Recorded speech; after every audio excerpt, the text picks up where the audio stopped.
সুপ্রিয় দর্শক, আসসালামু আলাইকুম। টিএনএন টিভি 24 থেকে সাথে আছি নাফিজ আশরাফ। ছাত্র জনতার উপর গুলি চালিয়ে হত্যার দায়ে শেখ হাসিনা সহ তার দোসরদের বিচারের দাবিতে নারায়ণগঞ্জ জেলা বিএনপির অবস্থান ও বিক্ষোভ কর্মসূচি পালন করেছে। বৃহস্পতিবার বেলা 11টায় নারায়ণগঞ্জের সিদ্ধিরগঞ্জে ঢাকা চট্টগ্রাম মহাসড়কের সিমরাইল মোড়ে এই কর্মসূচি পালন হয়। এ সময় নারায়ণগঞ্জ 4 আসনের সাবেক সংসদ সদস্য ও জেলা বিএনপির সভাপতি বীর মুক্তিযোদ্ধা মোহাম্মদ গিয়াসউদ্দিন আহমেদের নেতৃত্বে ঢাকা চট্টগ্রাম মহাসড়কের হিরাজিল, 10 তলার মোড়, মৌচাক, সানার পাড় সাইনবোর্ড হয়ে পাসপোর্ট অফিসে এসে অবস্থান করেন নেতৃবৃন্দ।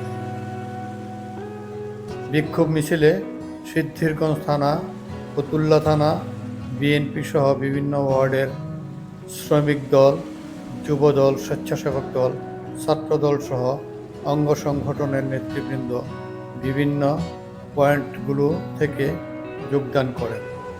এ সময় উপস্থিত ছিলেন এনসিসি 2 নং ওয়ার্ড কাউন্সিলর ও সিদ্ধিরগঞ্জ থানা বিএনপির সাধারণ সম্পাদক মোহাম্মদ ইকবাল হোসেন। মিছিল শেষে সংক্ষিপ্ত সমাবেশে বক্তব্য রাখেন জেলা বিএনপির সভাপতি ও সাবেক সংসদ সদস্য মোহাম্মদ গিয়াসউদ্দিন। স্বৈরাচারের গডফাদার তৈরি হয়েছিল। নারায়ণগঞ্জে ছিল সবচেয়ে বড় সন্ত্রাসীদের গডফাদার। এমন কোনো অত্যাচার, নির্যাতন, এমন কোনো অর্থ সম্পদ লুণ্ঠন নাই যা তারা দীর্ঘদিন করে নাই, কিন্তু তারপরও তারা প্রতিবাদ করতে পারে নাই তাদের ভয়ে। কারণ তারা মিথ্যা মামলা দিত, হত্যা, গুম করত, অনেক মানুষকে হত্যা করেছে। নারায়ণগঞ্জে তো কি হত্যা সহ অনেকগুলো হত্যাকাণ্ড হয়েছে, আজও পর্যন্ত বিচার হয় নাই, এই সন্ত্রাসীরা করেছে। আমরা বলতে চাই, আজকে দেশে আজকে যে সরকার, এই সরকারের কাছে বলতে চাই, আপনারা ন্যায় বিচার প্রতিষ্ঠা করুন।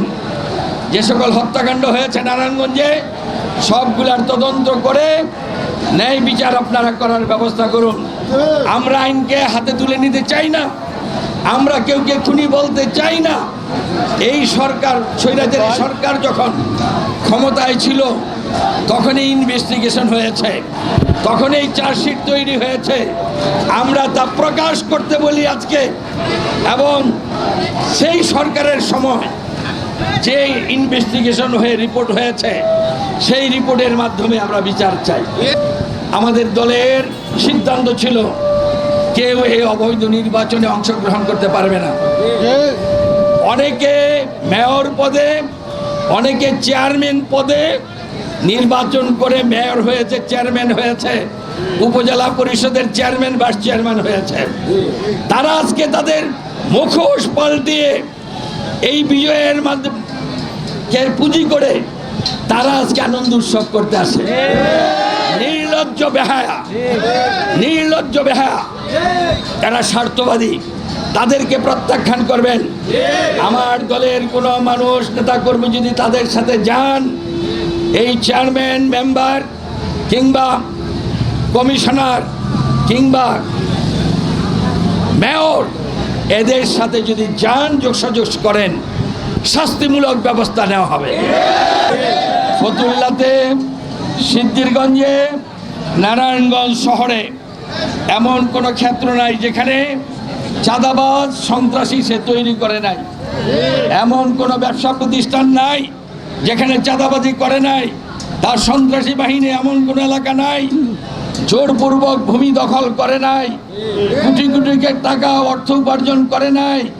এমন কোনো শিল্প কারখানা নাই যে সেখানে তারা চাঁদাবাজি করে নাই।